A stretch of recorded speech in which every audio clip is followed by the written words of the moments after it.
I returned home after shoulder replacement surgery to find my wife Cordelia dying in our Charleston mansion.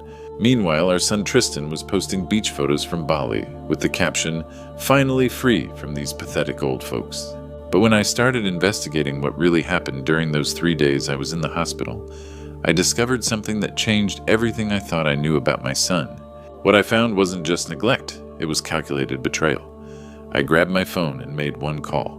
15 minutes later, everything changed forever. Before we continue with what I discovered that day, please let me know in the comments where you're watching from, and don't forget to subscribe. The betrayal I'm about to reveal will shock you to your core. My shoulder burned where they had sliced through muscle and tendon just 3 days ago. Dr. Blackthorne had warned me the recovery would be brutal, but standing here fumbling with my own front door key, I understood what brutal really meant.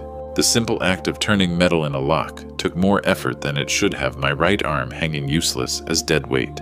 The door finally gave way, swinging inward to reveal darkness. No lights, no television murmur, no gentle hum of Cordelia's medical equipment, just the kind of silence that makes your skin prickle with dread. I stepped across the threshold, pausing to let my eyes adjust. Something felt wrong in a way I couldn't name yet.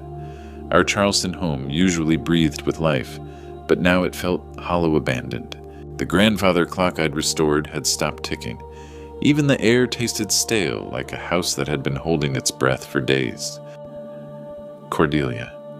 My voice bounced off the hardwood floors with an echo that shouldn't exist in a furnished room. The living room curtains were drawn against the February afternoon sun, and mail lay scattered across our antique table, like evidence of neglect. My architect's eye cataloged the details: automatically displaced furniture, overturned magazines, the wheelchair that should have been beside our bed, sitting abandoned in the corner. I moved through the house with growing alarm, my left hand trailing the wall for balance. 42 years of marriage teaches you to read the signs, and every sign screamed abandonment. The bedroom door stood slightly ajar. I pushed it open and the smell hit me. First, stale sweat, unwashed sheets, and something else. Something human and desperate. She lay in our bed like a broken bird, sheets twisted around her legs, head turned toward the window where afternoon light tried to penetrate the heavy drapes. Her lips had that cracked, papery look of severe dehydration. The water pitcher I'd specifically positioned within arm's reach before leaving for surgery lay bone dry and overturned. Cordelia, her name came out as barely more than breath. Her eyes opened slowly, like it cost her something precious. Recognition flickered, then something that looked like relief mixed with shame. "Thaddeus," she whispered, "you're back." I crossed the room, forgetting my shoulder, forgetting everything except the way she looked. Diminished, fragile, wrong. My wife of 42 years, the woman who'd stood beside me through every architectural triumph and failure, reduced to this. "Where's Tristan?" Though part of me already knew. 3 days, she breathed. "He promised he'd come back. Said he needed a break. Had earned it." Her voice cracked like old parchment. I couldn't reach the water. Couldn't get to my wheelchair. The math assembled itself in my head with architectural precision. Tuesday morning, he'd left. Wednesday, I'd gone under the knife. Today was Friday. 3 days of abandonment while I'd trusted him with the most precious thing in my world.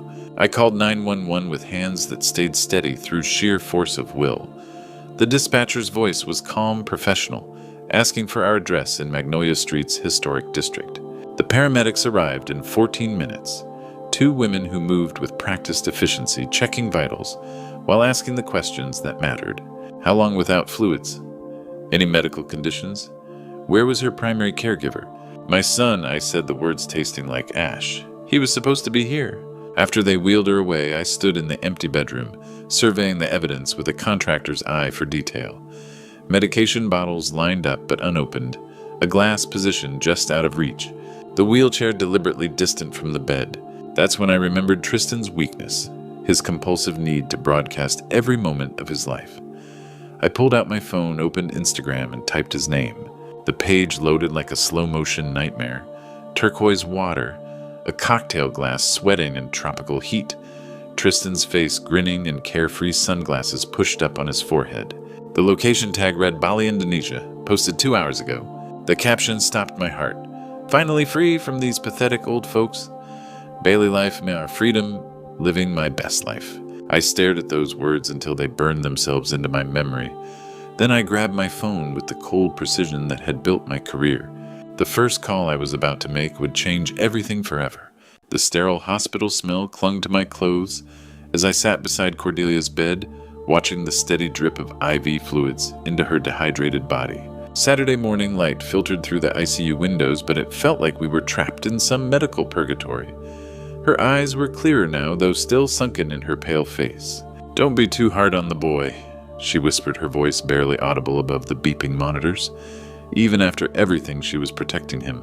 Dr. Whitmore appeared at the foot of her bed clipboard, in hand, his expression grim. "Mr. Kane, I need you to understand how close we came to losing her. Another day without fluids, and we'd be having a very different conversation. Severe dehydration in MS patients can cause kidney failure, brain damage, even death." The words hit me like physical blows. Another day. My son had left his mother one day away from death. I squeezed Cordelia's hand gently. "Rest now, sweetheart. I'll handle everything." Back home, I stood in my study surrounded by 40 years of architectural achievements, awards, blueprints, photographs of buildings I designed from foundation to rooftop. But today I was constructing something entirely different. I was building a case. Tristan's room yielded its secrets like a crime scene. Scattered papers, unpaid bills, and then tucked beneath his laptop something that made my blood run cold. A life insurance policy, pristine and official, dated 6 weeks ago. $500,000. Beneficiary Tristan Kane. Premium paid in full for 1 year. My hands shook as I read the fine print. The policy was active. No waiting period for accidental death. And the timing 6 weeks before his sudden need for a break to Bali. I called Arabella Stone immediately. We'd worked together for 20 years on construction contracts and estate planning, but I'd never heard my own voice sound so deadly calm. "Arabella, I need to see you today. Emergency." Her downtown office on Sunday felt like a war room. Arabella Stone was 50 years of sharp intelligence wrapped in southern steel, the kind of lawyer who could dissect a contract like a surgeon.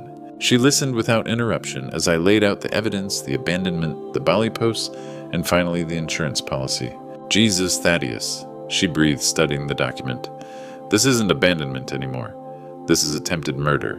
The words hung in the air between us like a death sentence. My son hadn't just neglected his mother, he'd orchestrated her potential death for $500,000. "What are my options?" I asked, my voice steady as granite. Arabella leaned back in her leather chair, her mind already working. "Trust creation, asset transfer. We can remove him from your will entirely. Transfer everything to a charitable foundation. Make it ironclad, uncontestable. How long? 48 hours if we work through the weekend. But Thaddeus, this is permanent. Once we execute these documents, there's no going back." I thought about Cordelia lying in that hospital bed, about Tristan's grinning face, in those Bali photos, about that insurance policy with its cold calculation of my wife's worth. $500,000. That's what her life meant to our son. I want him removed completely. I said each word carved from ice. Everything goes to charity. The house, the investments, every penny. He gambled on his mother's death, and he lost. As I signed the first document, my architect's precision guiding every stroke of the pen, I realized something profound had shifted inside me. Tristan had made his choice long before Bali, the moment he'd bought that policy, and started counting down the days until his inheritance arrived via his mother's corpse. Now I was making mine. Monday morning arrived with the finality of a judge's gavel. The trust documents sat on my desk seals, gleaming like victories. $1.8 million, a lifetime of work, now belonged to the Cordelia Kane Memorial Foundation. Every penny of Tristan's inheritance was gone. The notification email went out at 9 a.m. Asset transfer complete. You have been removed from all inheritance documents. I imagined my son and his wife reading those words on some Bali beach paradise turning to quicksand beneath their feet. Cordelia came home that afternoon with Esperanza Valdez, a competent 45-year-old nurse whose presence immediately warmed our house. "Beautiful home, Mr. Kane. Cordelia will be comfortable here." The phone started ringing 18 hours later, 27 missed calls from Tristan. Each ring felt like a small victory. Tuesday evening brought the sound of a taxi in our driveway.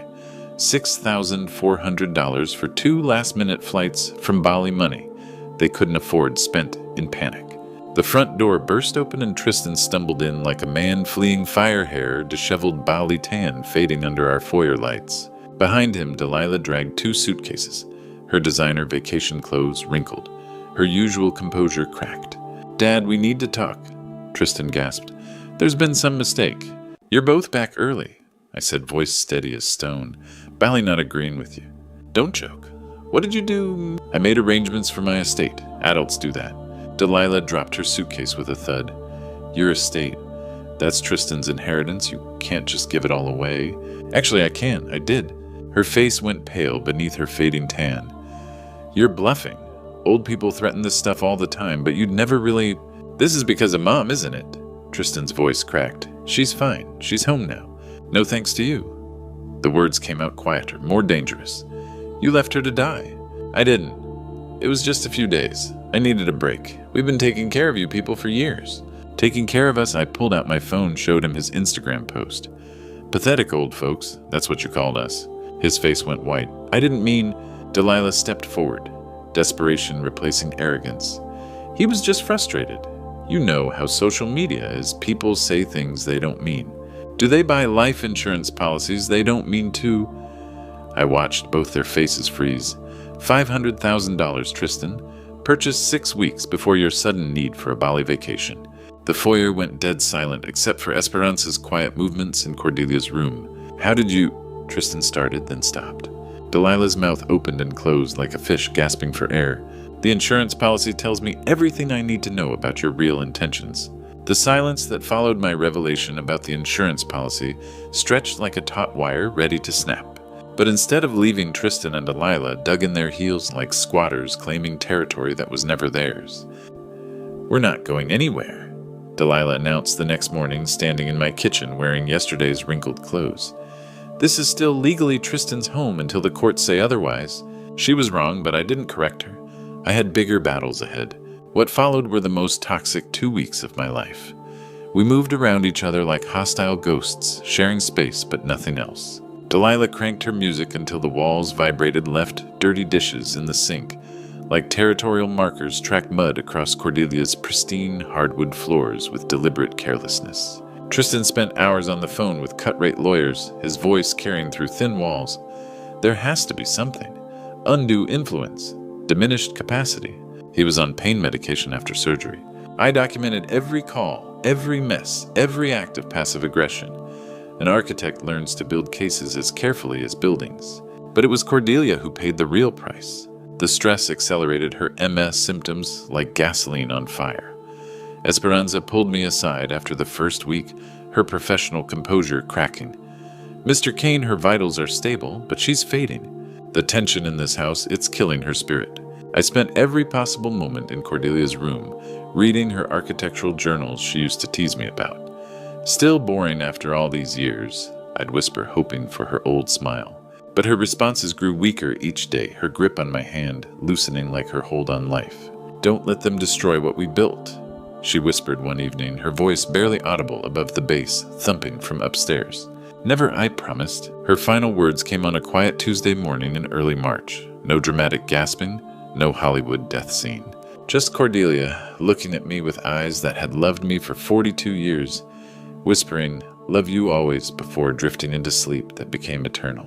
I sat holding her hand for an hour after she stopped breathing, listening to Delilah's music pounding overhead like a desecration of grief.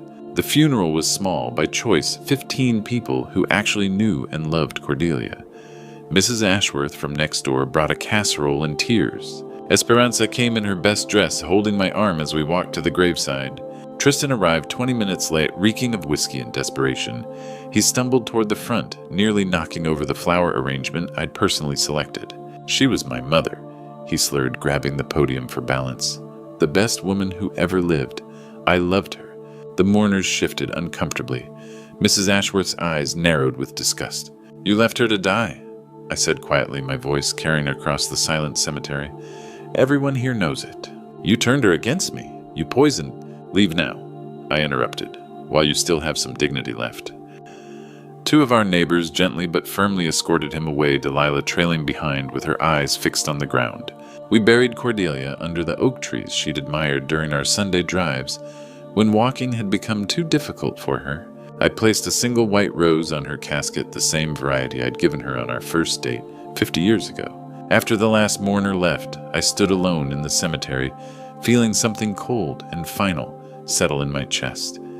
Grief, yes, but something else too, a crystalline clarity about what came next. The real battle was just beginning. The certified mail receipt felt like a weapon in my hands.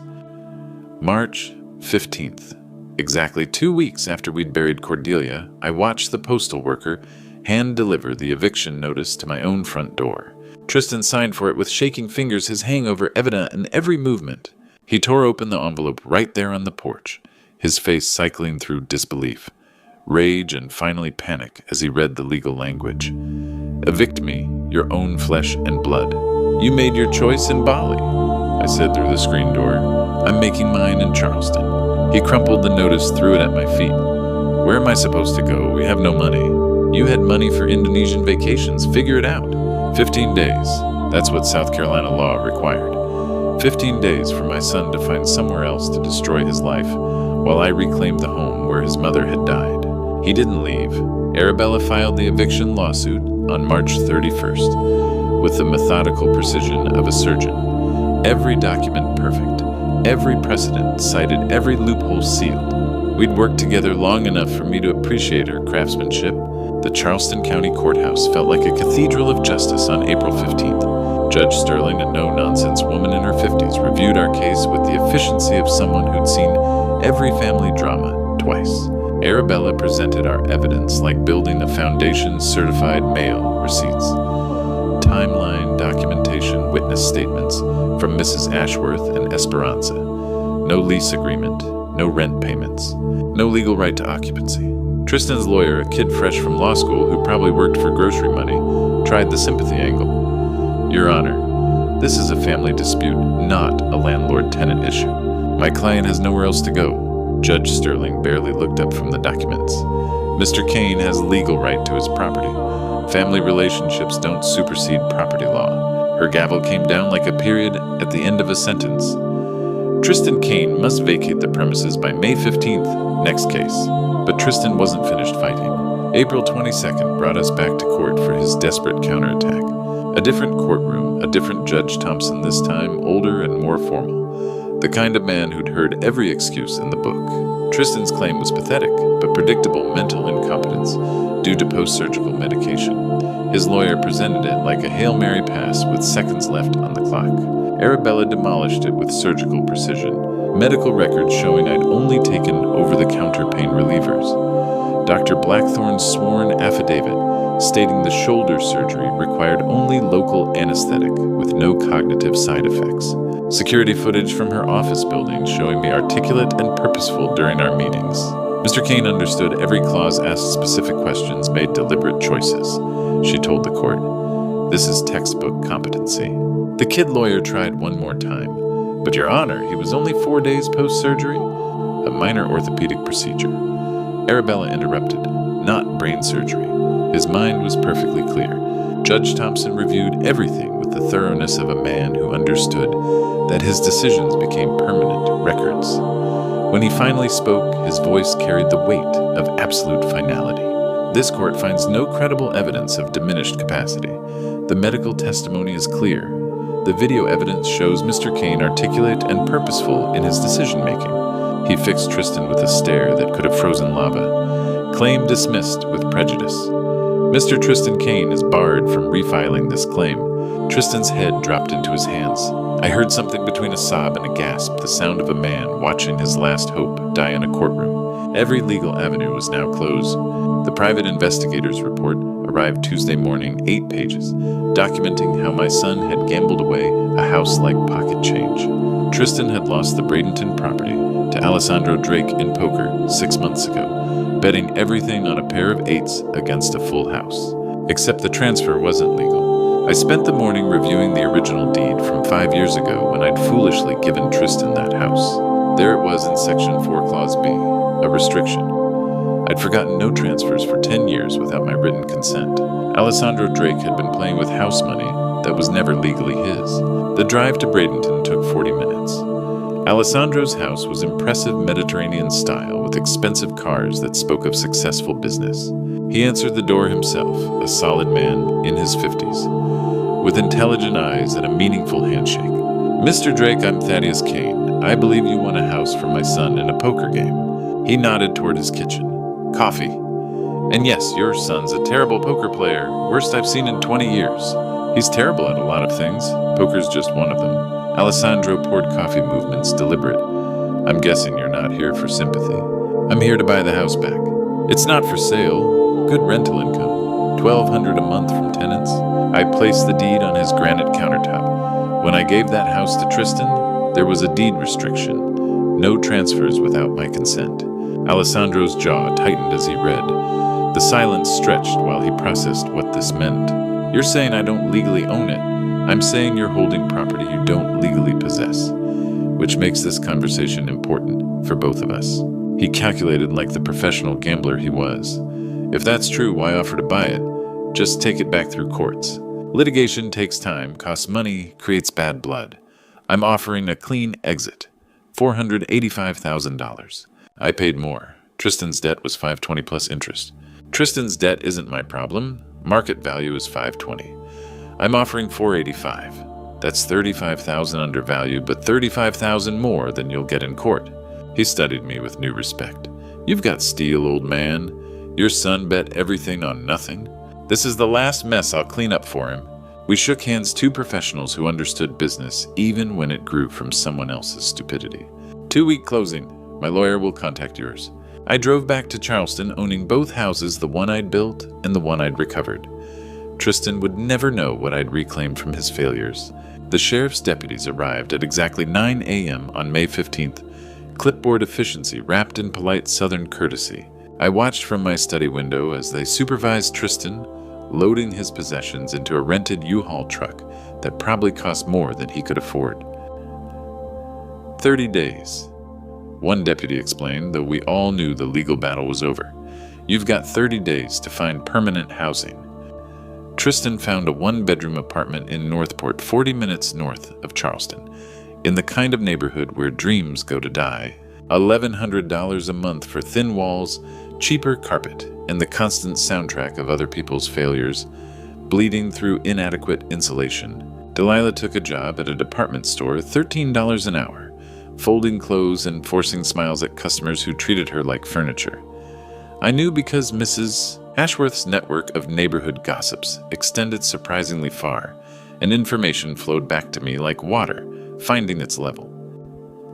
Tristan became an Amazon delivery driver, $16 an hour racing against impossible schedules to drop packages at strangers' doors. The irony wasn't lost on me, my son, who'd once expected to inherit nearly $2 million, now counting pennies for rent money. But it was the letter I sent in early June that pushed him over the edge. Filial responsibility statutes exist in most states, legal relics from an era when families actually took care of each other. The letter, drafted by Arabella with surgical precision, demanded $47,000 in medical costs, Cordelia's hospital bills, Esperanza's wages, medications, equipment. Every receipt itemized like a construction invoice. Failure to respond within 30 days will result in legal action. The letter concluded, though I had no intention of pursuing it. The threat was the weapon, not the action. Tristan's panic was immediate and predictable. He called every legal aid hotline in South Carolina, begging for free consultations that all delivered the same crushing message. The statute exists. Application depends on circumstances. You need representation you can't afford. The calls came at all hours, Tristan pacing his thin-walled apartment voice, carrying to neighbors who probably had their own problems. Mrs. Ashworth's sources reported everything: the desperate phone calls, the sleepless nights, the growing tension between him and Delilah. "I can't do this anymore," Delilah finally told him on a Tuesday evening in early June.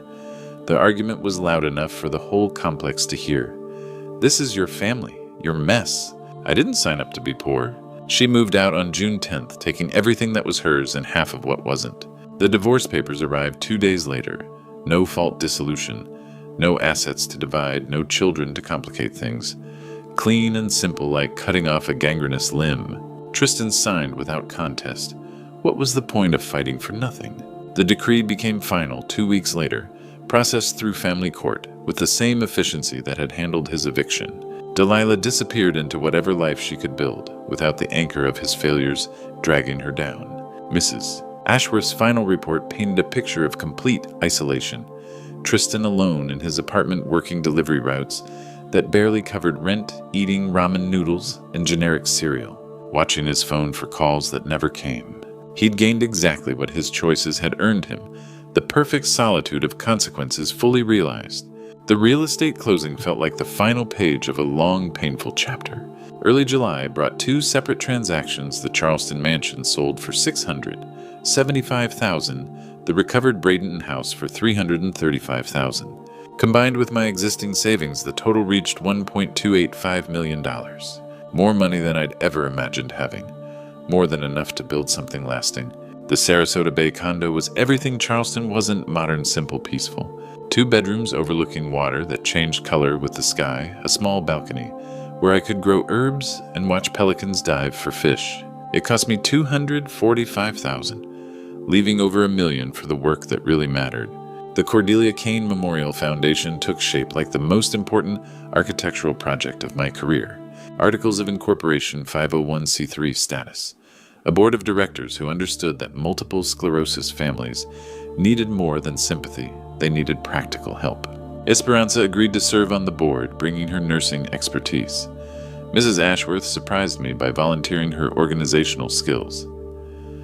Dr. Whitmore, who'd treated Cordelia in the ICU, joined as our medical advisor. "This is exactly what the MS community needs," he told me during our first board meeting. In-home nursing support makes the difference between managing at home and institutional placement. August 15th arrived with Florida sunshine and the kind of clarity that makes everything feel possible. The foundation launch ceremony filled a downtown conference room with 40 people who understood what we were trying to accomplish. Herald Tribune reporter Sarah Chen took notes while I explained our mission. The Cordelia Kane Memorial Foundation will provide $15,000 grants to families dealing with multiple sclerosis, specifically for in-home nursing assistance. These aren't loans. They're investments in human dignity. The first 3 grants went to families who'd been struggling exactly as Cordelia and I had struggled. The Hendersons from Palmetto, where Maria Henderson's MS had progressed to the point where her husband couldn't manage her care alone. The Patels from Lakewood Ranch, whose insurance covered medical equipment, but not the nursing help that made it useful. The Williams family from Osprey, where teenage children were trying to care for their mother while finishing high school. $15,000 each. Enough for 6 months of professional nursing care, the bridge between crisis and stability. Mrs. Ashworth posted photos from the ceremony on Facebook, tagging the foundation and adding details about Cordelia's story. The devoted wife, the difficult illness, the husband who'd honored her memory by helping others. "Beautiful ceremony today," she wrote. Thaddeus Kane turning his grief into hope for other families. This is what love looks like after loss. The post reached nearly 2,000 people in the Charleston area, including someone I hadn't expected. Later that evening, Mrs. Ashworth called with news from her network. "Tristan saw the Facebook post. My neighbor's daughter lives in the same complex. She heard him on the phone, with someone crying about the foundation. Said he finally understood what he'd lost." I stood on my balcony watching the sunset paint Sarasota Bay in shades of gold and orange, thinking about understanding that comes too late to matter. Tristan was in Northport delivering packages to strangers living in a 1-bedroom apartment that cost more than he could afford, finally grasping the full accounting of his choices. He'd traded his mother's life for a Bali vacation and lost everything: inheritance, wife, father, future. Meanwhile, Cordelia's name would help families for decades. Board members committed funding, secure, mission clear. That legacy mattered more than any revenge. Late August evenings in Sarasota carry a special kind of peace. I sat on my condo balcony watching the sun paint the bay in shades of gold and amber, a cup of coffee cooling in my hands, while herb plants thrived in their small pots along the railing. Cordelia's wedding photos sat on the side table beside me, young faces full of hope and dreams we'd mostly achieved. 42 years of marriage reduced to memories, and a foundation that would outlive us both. The foundation was secure now. Board members committed for the long-term funding, stable, mission clear. Families would receive help for decades, long after I was gone. That continuity felt more satisfying than any architectural project I'd ever completed. Somewhere 40 miles north, Tristan was finishing another delivery route, counting tips that barely covered rent on an apartment, with walls thin enough to hear his neighbors' lives continuing around him, alone with the consequences of choices he'd made when he thought other people's lives were disposable. The arithmetic was simple and final. He'd lost his inheritance, his house, his wife, his father, gained exactly what his selfishness had earned him: perfect isolation in a world that didn't care about his problems. I'd built that isolation as carefully as any structure foundation to rooftop, ensuring it would last. But sitting here in the gathering twilight, I realized something had shifted inside me over these months. The cold fury that had driven my revenge had transformed into something warmer, more purposeful. The foundation wasn't just punishment disguised as charity. It was genuine hope built from genuine loss. Mrs. Ashworth had called earlier with her usual neighborhood intelligence. "Tristan tried calling you today. 3 times. Hung up each time before it went to voicemail." I hadn't felt the urge to answer. Some bridges once burned should stay ash. The difference between us had never been intelligence or opportunity. I'd had plenty of both, and so had he. The difference was understanding that actions carry weight, that choices echo forward through generations, that family means more than shared DNA. Family means showing up when someone needs you, even when it's difficult, especially when it's difficult. Tristan had never learned that lesson. Maybe he never could. I'd stopped trying to teach him and started living it myself, helping families who understood what he'd never grasped, that caring for someone isn't a burden to escape from, but a privilege to embrace. The bay darkened as stars appeared, and I stood to go inside. Tomorrow would bring more grant applications, more families needing help, more opportunities to transform loss into purpose. Tristan would wake up in his cheap apartment, deliver packages to strangers, and go to sleep alone with his choices. That was justice enough. As for me, I'd found something better than revenge. I'd found peace in the knowledge that Cordelia's suffering had meaning, that her name would help others, that love could survive even the worst betrayals if you knew how to transform it. The difference between revenge and justice, I'd learned, is what you build from the ashes. Sometimes people ask me if I regret what I did to Tristan.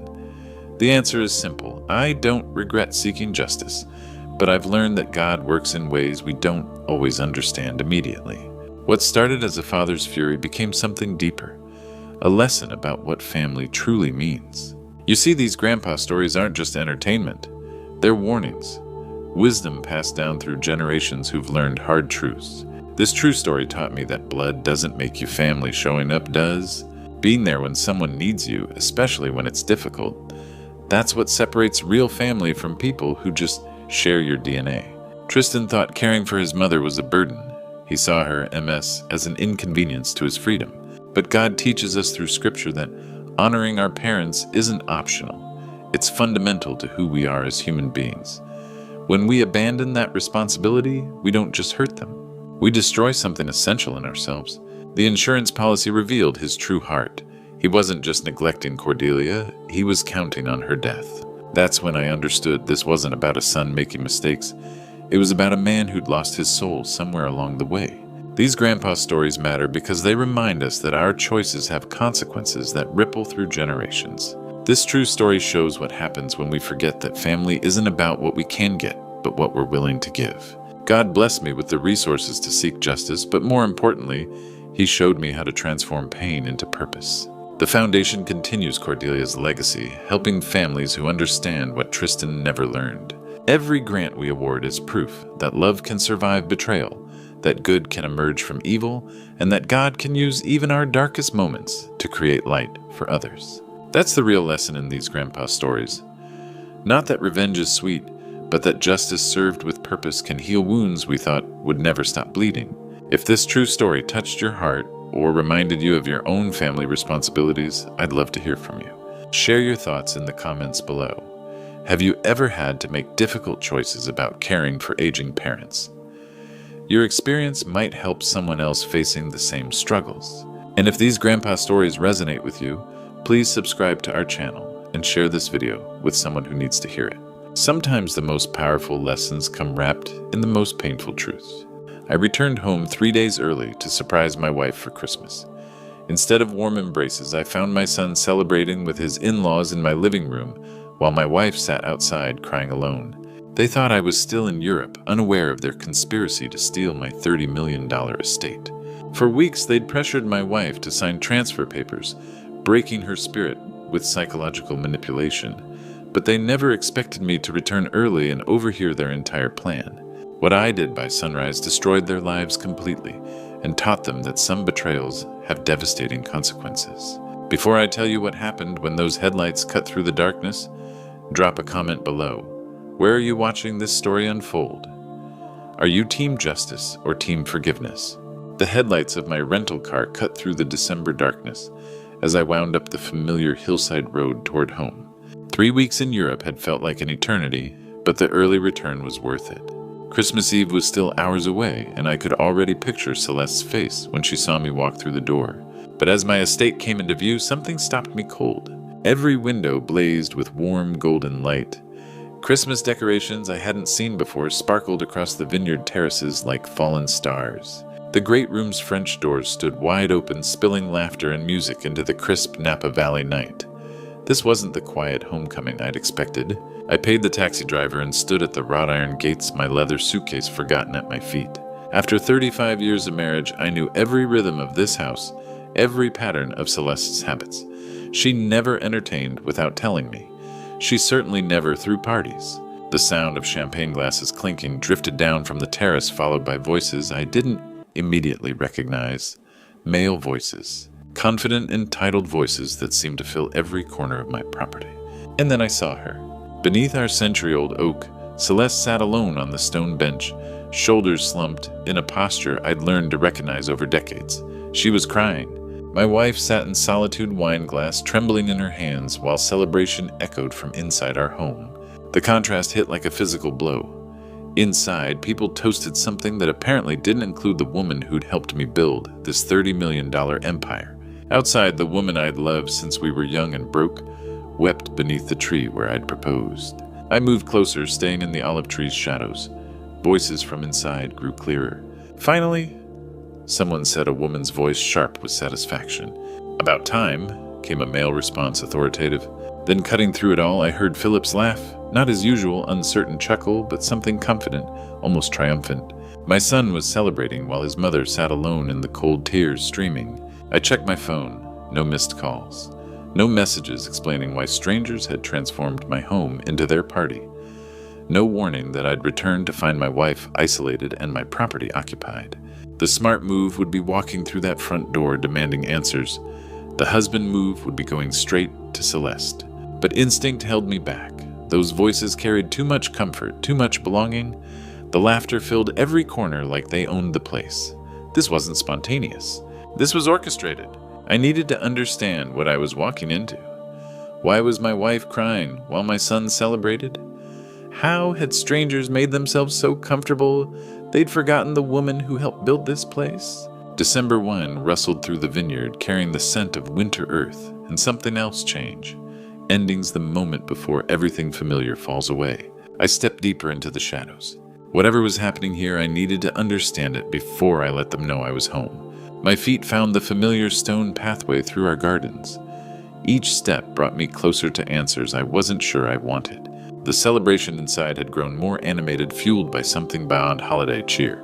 The great room's French doors stood open to the December air. As I approached, individual voices separated from the noise like instruments tuning up. "Finally, we can move forward with the transfer papers." The woman's voice was crisp, confident, the tone of someone never told no. I didn't recognize it, but something made my jaw clench. $30 million sitting here while we pay Manhattan rent, came a male voice, older, authoritative. Absurd to wait decades for what should be ours now. I positioned myself behind the climbing jasmine covering the window trellis. Through winter bare vines, I could see into our living room where Celeste and I had celebrated every milestone of building Pierce Vineyards. 4 people sat around our coffee table, champagne flutes catching firelight. Philip occupied his usual spot, but everything else was wrong. Beside him sat Cordelia, his wife of 4 years, striking blonde, calculating. Across from them, the Fairmonts. Her parents, New York, money-old attitudes. Philip stopped being hesitant. Cordelia continued, manicured fingers drumming her glass. Your mother is vulnerable, with your father traveling constantly, lonely, isolated. That makes her malleable. My son shifted uncomfortably, but didn't contradict his wife. Reginald Fairmont leaned forward, silver hair catching light. She rattles around this enormous house like a ghost. She'd be happier somewhere smaller, more manageable. We'd help with the transition, Vivian Fairmont added, voice dripping false concern.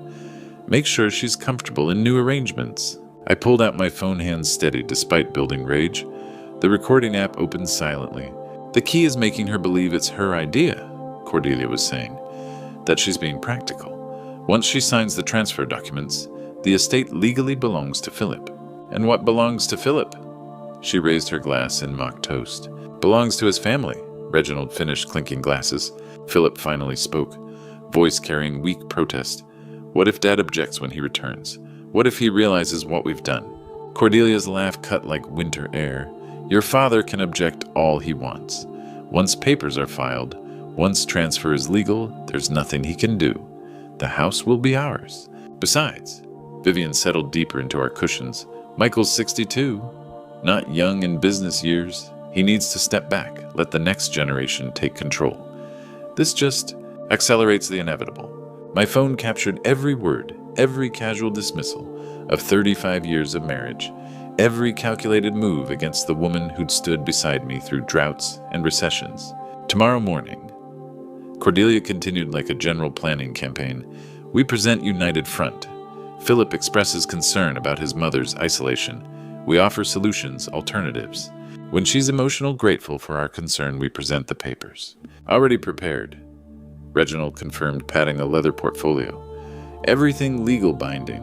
One signature and transition begins. December wind carried their words with perfect clarity through open windows. I had everything. Voices, names, specific plans, timeline.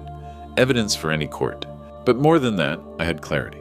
For 4 years, I'd watched Philip grow distant, prioritizing Cordelia's demands over family.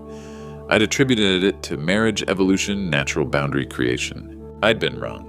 This wasn't evolution, this was invasion. I stepped back, recording complete understanding, absolute. Celeste wasn't crying from loneliness. She'd been under siege, and I hadn't been here to defend her. That was about to change. The evidence was gathered. Now I had to get my wife to safety and show these people exactly what happened when they underestimated the man who'd built an empire from bare ground and fierce determination. The war they'd started was about to become very real. I circled through our olive grove, staying in shadows until I reached the oak where Celeste sat alone. Celeste! My voice was barely a whisper. She startled wineglass nearly slipping from trembling fingers. When she saw me, her face crumpled with relief. Justin, but you're not supposed to be back until... I know what they're doing. We're leaving. Now. She didn't question. After 35 years of partnership, she trusted completely. We moved through the garden's back paths, avoiding the great room's light until we reached my car. 20 minutes later, we sat in the presidential suite at Auberge du Soleil. The irony wasn't lost, paying premium rates to hide from conspirators in my own home. Tell me everything. The story painted psychological warfare I'd never imagined. 3 weeks ago, Philip arrived with Cordelia and her parents for an extended holiday visit. The first week was normal, Celeste said, voice gaining strength. Then the comments started. This house is so big for just you. Wouldn't something smaller be more manageable? They made me feel selfish for keeping our home. The campaign escalated systematically. The Fairmonts positioned themselves as concerned in-laws full of suggestions about downsizing, about transferring assets for tax purposes. They had papers prepared, Justin, legal documents. They said you'd already approved the transfer that I just needed to sign. And when you refused, Cordelia said I was being stubborn, holding back Philip's future. Reginald talked about declining property values, how waiting could cost millions. They made me feel like a foolish old woman clinging to things I couldn't manage. I dialed a number memorized 20 years ago. Archibald Sterling's office. This is Justin Pierce. I need Archibald immediately. Emergency involving fraud and coercion. Triple rate, but I need documents tonight. 15 minutes later, Archibald Sterling's voice filled the suite through speakerphone. At 72, he was Napa Valley's most respected estate attorney. Justin, what's the situation? I played portions of the recording, outlined the conspiracy. Jesus Christ, how long do we have? They're pressuring her again tomorrow morning. Everything needs locked down legally before then. 2 hours, complete revocation of Philip's power of attorney, new will with ironclad language. Given circumstances, I recommend irrevocable trust with Celeste as sole trustee and beneficiary. And after, everything to charity. Philip gets nothing due to conspiracy and betrayal. I'll make the language bulletproof. While Archibald worked, I called Captain Morrison of the Sheriff's Department. Morrison, Captain Justin Pierce, reporting illegal occupation and attempted fraud at my estate. These are family members, Justin. Family members who entered under false pretenses, coercing my wife to sign fraudulent documents. I have recorded evidence. They need removal. I made a note to call our private banker first thing in the morning to freeze any large transactions. By 3 a.m., the framework was complete. Celeste now controlled everything Estate Vineyard's business accounts through unbreakable trust structure. Philip's inheritance zero with detailed conspiracy documentation as justification. Are you sure? Celeste asked, reviewing documents. He's still your son. He stopped being my son when he decided to see you as a target instead of his mother. I gathered the papers. Resolve. Absolute. Tomorrow they'll learn some battles shouldn't be started unless you're prepared to lose everything. The documents were filed electronically at 4 a.m. By sunrise, every legal protection would be in place. The conspirators sleeping in my house had no idea they'd already lost the war they'd started, but they were about to find out. Christmas Eve morning arrived with the crisp clarity that only December in Napa Valley could deliver. I stood at my own front door at 7 a.m., flanked by 2 patrol cars and Captain Morrison watching my breath form clouds in the cold air. The legal documents were filed. The trust was irrevocable. Celeste was protected. Now came the reckoning. I knocked with authority, not the gentle tap of a returning family member, but the firm demand of a property owner, backed by law enforcement. Movement inside, confused voices, footsteps on hardwood floors I'd installed with my own hands 30 years ago. The door opened to reveal Philip in wrinkled pajamas, hair disheveled, eyes squinting against the morning light. His gaze moved from me to Captain Morrison to the patrol cars, and I watched comprehension dawn like a slow sunrise. Dad, what's going on? Philip Anderson Pierce. Captain Morrison stepped forward, his voice carrying the weight of official business. We're here regarding reports of illegal occupation and attempted fraud at this property. Illegal occupation? Philip's voice cracked. This is my parents' house. We're visiting for Christmas. Without the owner's permission, I said, my tone level controlled, and with documented evidence of coercion and conspiracy to commit fraud. Cordelia appeared behind Philip's silk robe, wrapped tight, her face a mask of fury and calculation. This is ridiculous. You can't just... I can. I pulled out my phone, played 30 seconds of their recorded conversation from the night before. Cordelia's own voice filled the morning air. Once she signs the transfer documents, the estate legally belongs to Philip. The color drained from her face. Here are the legal documents filed at 4 a.m. this morning. I handed Captain Morrison the portfolio Archibald had prepared. Irrevocable trust with my wife as sole beneficiary. Complete disinheritance of Philip Anderson Pierce due to conspiracy to defraud and betrayal of family trust. Reginald Fairmont pushed past his daughter and son-in-law, silver hair immaculate, despite the early hour, trying to reassert the authority that had served him in Manhattan boardrooms. Now see here, Michael. Let's discuss this like reasonable adults. Surely we can... There's nothing to discuss. My voice cut through his practiced charm like winter wind. You entered my property under false pretenses. You psychologically tortured my wife for 3 weeks. You prepared fraudulent documents and attempted to steal a $30 million estate through manipulation and coercion. Vivian Fairmont appeared, her face twisted with indignation.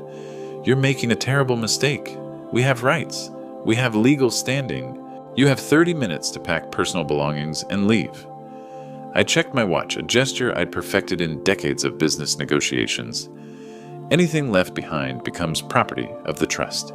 You can't be serious, Cordelia hissed. Philip is your son. This is his inheritance. Philip forfeited his inheritance the moment he chose to conspire against his mother. I turned to Captain Morrison. Officer, please ensure they understand the legal ramifications of remaining on private property without permission. Folks, Morrison said, his tone professional but firm, you need to gather your things and vacate the premises. Any attempt to return without written permission from the property owner will result in arrest for trespassing. The next 25 minutes played out like a fever dream. Suitcases appeared hastily packed. Cordelia's parents moved with the stiff dignity of people unaccustomed to being told what they couldn't have. Philip wandered through rooms like a sleepwalker, occasionally stopping to touch furniture photographs. Memories of a childhood he'd just traded away for his wife's ambitions. "Dad," he said as they prepared to leave, his voice small, uncertain. "Can we talk about this? Can we—" "You made your choice, Philip. You chose Cordelia's greed over your mother's well-being. You chose conspiracy over family. Now you live with the consequences." I watched from the great room's windows as their cars disappeared down the valley road, police escort ensuring they reached the property boundaries. Only when the last vehicle vanished from sight did I make my final call. "Eugene Fletcher Locksmith Services. Eugene, it's Justin Pierce. I need every lock in my house changed. Every door, every entrance. And I need a complete security system installed, cameras, motion sensors, direct connection to the sheriff's department. When do you need it done?" "Now, today, before sunset." By evening, Pierce Vineyards was a fortress. New locks, new codes, new barriers between us and anyone who thought they could take what we'd built through manipulation and betrayal. I stood in the same spot where I'd discovered Celeste crying 12 hours earlier, but now the silence felt different. Not empty but peaceful, not abandoned but protected. The house was secure. The legal protections were absolute. The conspirators were gone. But as I looked out over the vineyard we'd planted together, over the empire we'd built with our own hands and fierce determination, I knew the real work was just beginning. Protecting what we'd built was only the first step. Now came the harder task, healing what had been broken. January brought reports that filtered back through channels Philip never suspected I maintained. My son had found work, real work, not the kind handed to Pierce heirs through family connections. Philip had walked into Morrison & Associates, a small architectural firm with nothing but his portfolio and desperation. He started at the bottom, drafting basic CAD work, coffee runs. "Shows up early, stays late, doesn't complain," my friend David Morrison told me over coffee. "Seems grateful for the grunt work." Grateful, a word I'd rarely associated with my son. By March, cracks in Philip's marriage became chasms.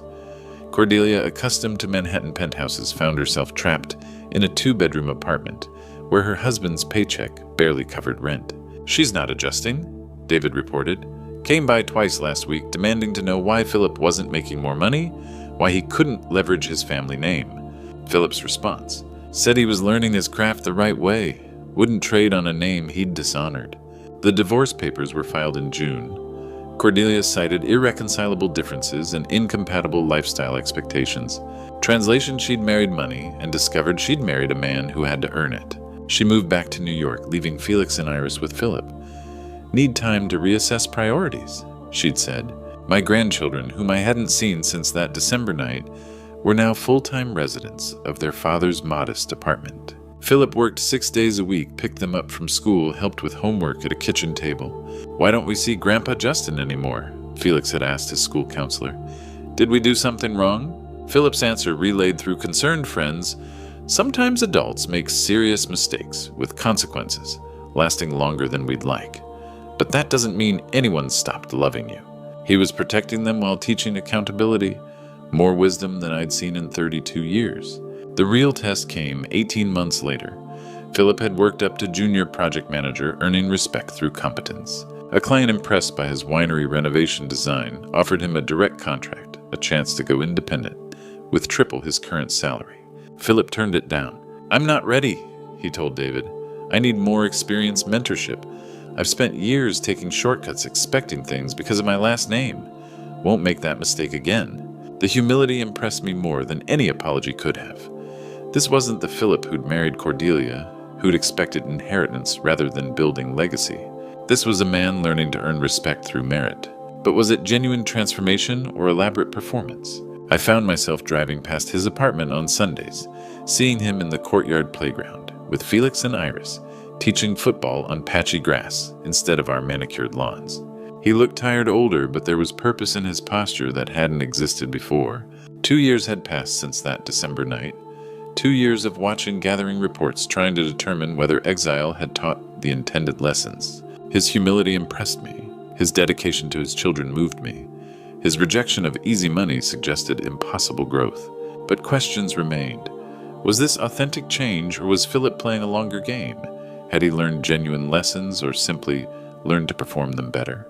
Through my network of friends, I heard about his weekend trips to the library with the kids, his volunteer work, coaching Little League, his quiet reputation among neighbors as the single dad who always showed up.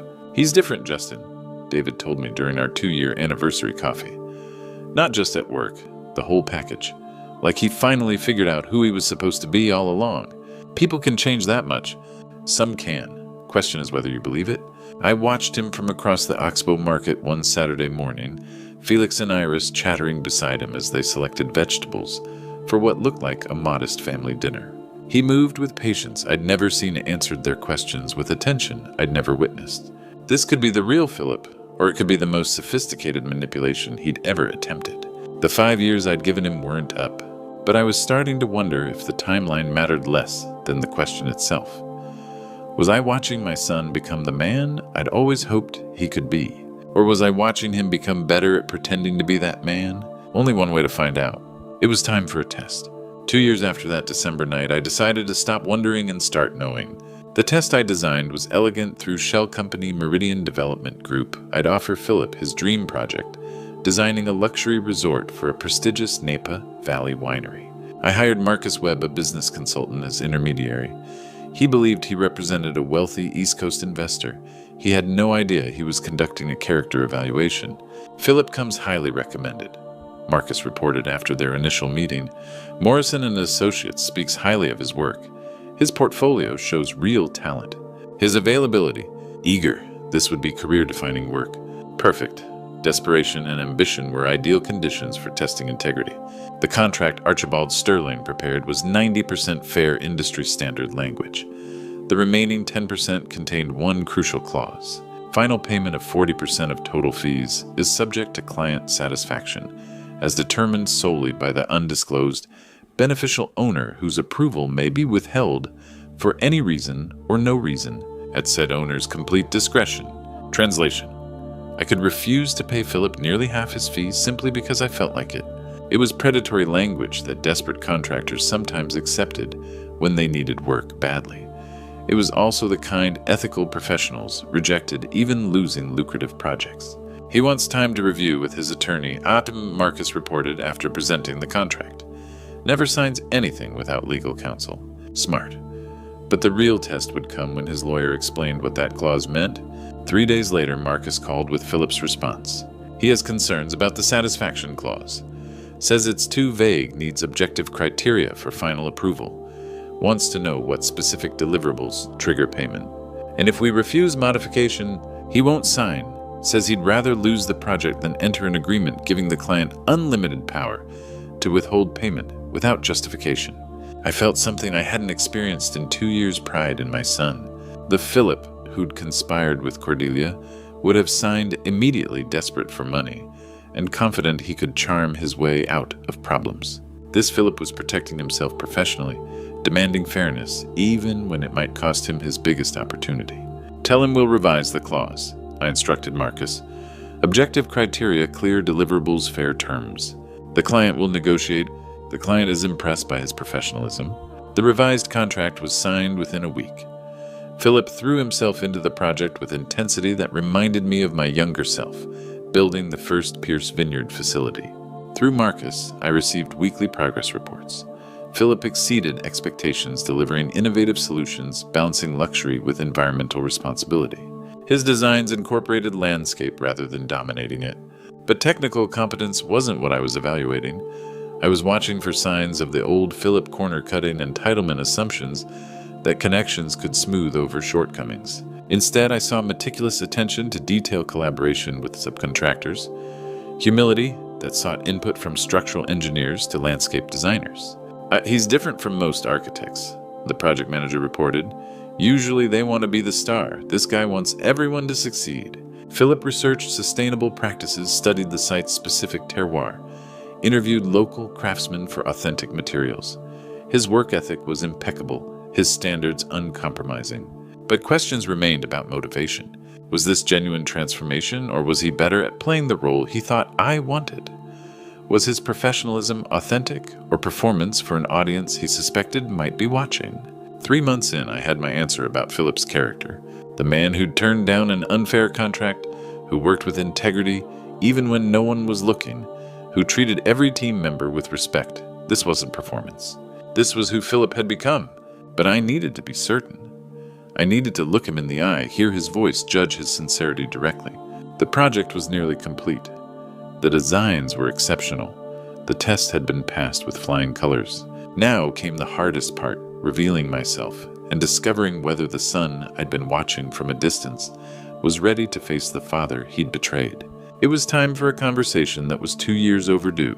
The meeting was scheduled for 2 o'clock at my office in the original Pierce Vineyards building. Philip arrived precisely on time, carrying his portfolio for what he believed was the Meridian Development Project. Mr. Pierce.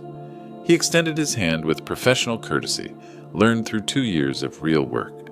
I'm looking forward to presenting the final designs. I gestured to the chair across from my desk, the same chair where we'd discussed his allowance, his college plans, his wedding to Cordelia. Philip. I used his name deliberately, not son. I think you know why you're really here? Recognition dawned slowly. His eyes moved from my face to his portfolio on my desk. Understanding replaced confusion, and with it came genuine shame. You were the client. The whole project was... He set down his portfolio with trembling hands. You were testing me. For 3 months I watched you work.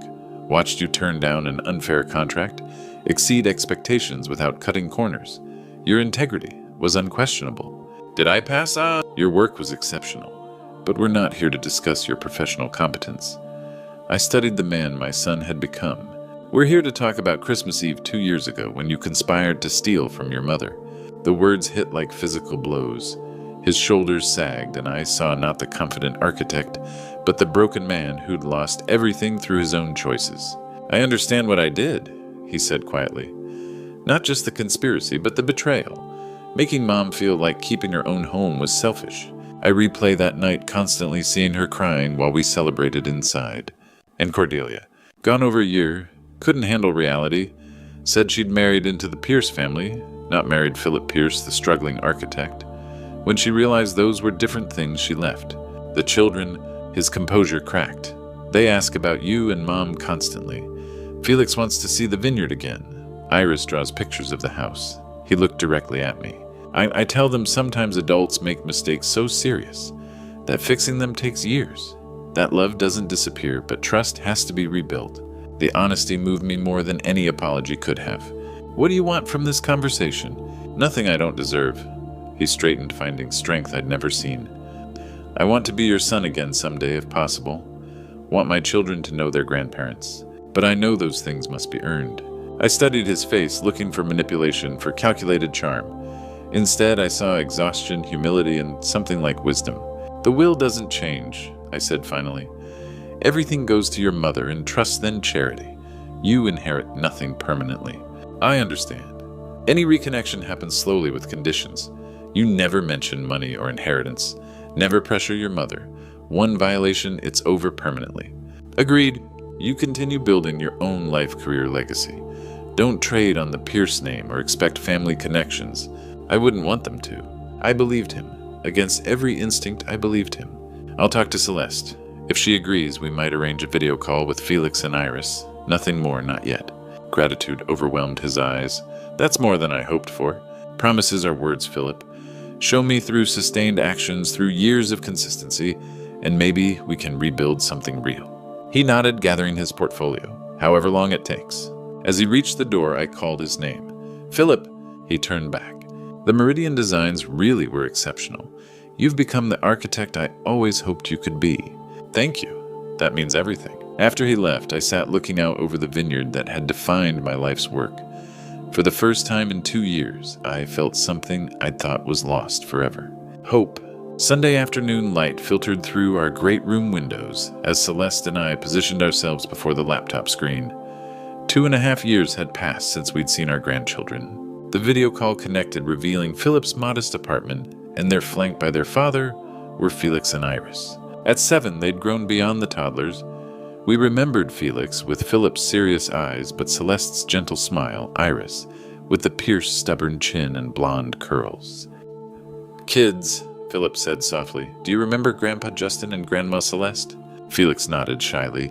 "From the pictures, but we haven't talked in a long time." "Today we get to talk," Celeste said, voice thick with emotion. "Tell me about school, your drawings, everything." For an hour we discussed first grade and art projects, favorite books, and playground adventures. The children chattered with unconscious joy, unaware that adult conflicts were supposed to define their world. Celeste cried happiness mixed with grief, for lost time, missed birthdays, unread bedtime stories. But she also laughed delighted by Iris's dramatic school play retelling and Felix's careful caterpillar to butterfly explanation. Philip remained in the background, facilitating but never pushing, never demanding more than freely given. His gratitude was evident in every gesture, every boundary he respected. Those monthly video calls became our new normal. Slowly, cautiously, we rebuilt something resembling family. 6 months later came their first visit. Hotel stays, day visits, only strict parameters. But for those precious hours, our estate came alive with children's laughter again. I watched Felix chase butterflies through vineyard rows while Iris helped Celeste tend her herb garden. Philip sat on the terrace where his mother had once cried alone, now watching his children discover the place he'd nearly lost. "Thank you," he said quietly, "for giving them this, for giving us this chance. You earned it. Every day for 2.5 years you earned it." The healing continued gradually. More visits, longer stays, tentative steps toward family again. Philip never overstepped, never presumed, never took growing trust for granted. 5 years after that Christmas Eve confrontation, Philip had established himself as one of Napa Valley's most respected architects. His designs graced wineries throughout Northern California, each project testament to work ethic and integrity developed through necessity. Our relationship had evolved, though it would never be what it once was. We'd all been changed, scarred, but strengthened, cautious but capable of genuine affection. Felix and Iris now spend every other weekend with us. They knew their father's story in age-appropriate terms, understood that actions have consequences, that trust must be earned and maintained. "Why did Daddy have to go away for so long?" Iris had asked during one visit. "Sometimes people make choices that hurt those they love," Celeste explained. "When that happens, it takes time to heal the hurt and rebuild the love. But you still loved him. We never stopped loving him. But love isn't always enough by itself. Respect has to be earned. A lesson I hope they'd carry forward, that love without boundaries isn't love, but enablement. That true family bonds are forged through mutual respect, not automatic entitlement. Standing in my vineyard at sunset, watching my son teach his children to identify grape varieties, I reflected on our journey. The pain had been necessary, the separation essential, the slow reconciliation worth every careful step. Some called what I'd done harsh, others called it justice. I called it love, the kind that refuses to enable destruction, that demands growth, even when growth is painful. The boy who'd conspired against his mother had become a man who protected his children from adult conflicts while teaching them accountability. The son who'd expected inheritance had learned to build his own legacy. The husband who'd chosen his wife's greed over his family's well-being had chosen differently when it mattered most. Not everyone gets a second chance. Fewer still have the courage to take it when it's offered. Philip had taken his chance and transformed it into something worthy of respect. Not because he was my son, but because he'd earned the right to be called my son again. True love sometimes requires toughness. Real protection sometimes requires distance. And genuine family is built on earned respect, not inherited obligation. The greatest gift you can give someone isn't catching them when they fall. It's helping them learn to catch themselves. Then being there to celebrate when they finally do. That's what family really means. Not the people who enable your worst impulses, but the people who demand your best self, even when, especially when demanding it hurts. Sometimes the hardest lesson is the most important one, that love worth having is love worth earning every single day. If you're listening to this story, I want you to understand something fundamental about family and forgiveness. God gave us the strength to love, but He also gave us the wisdom to know when love requires boundaries. Through His grace, we learned that enabling someone's destructive behavior isn't love, it's harm disguised as kindness. This true story taught me that sometimes the most loving thing you do is say no to someone you care about deeply. When Philip conspired against Celeste, I could have looked the other way, made excuses, protected him from consequences. But God's guidance showed me a different path, one that demanded accountability, alongside affection. Real grandpa stories aren't always about spoiling grandchildren or giving endless second chances. Sometimes they're about teaching hard lessons that shape character for generations.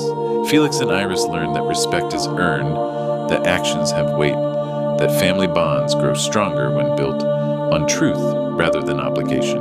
The vineyard we protected became more than property. It became a symbol of values worth defending. Every grape we harvest reminds us that the best things in life require patience, proper conditions, and careful tending. This true story proves that redemption is possible, but only when paired with genuine change. Through God's mercy, we found our way back to each other, not as we were, but as we were meant to be. These grandpa stories matter because they show that love and justice can coexist, that families can heal, and that sometimes the greatest gift is teaching someone to stand on their own. What's your story of tough love paying off? Share it in the comments below. And don't forget to subscribe for more real-life wisdom that reminds us all what truly matters.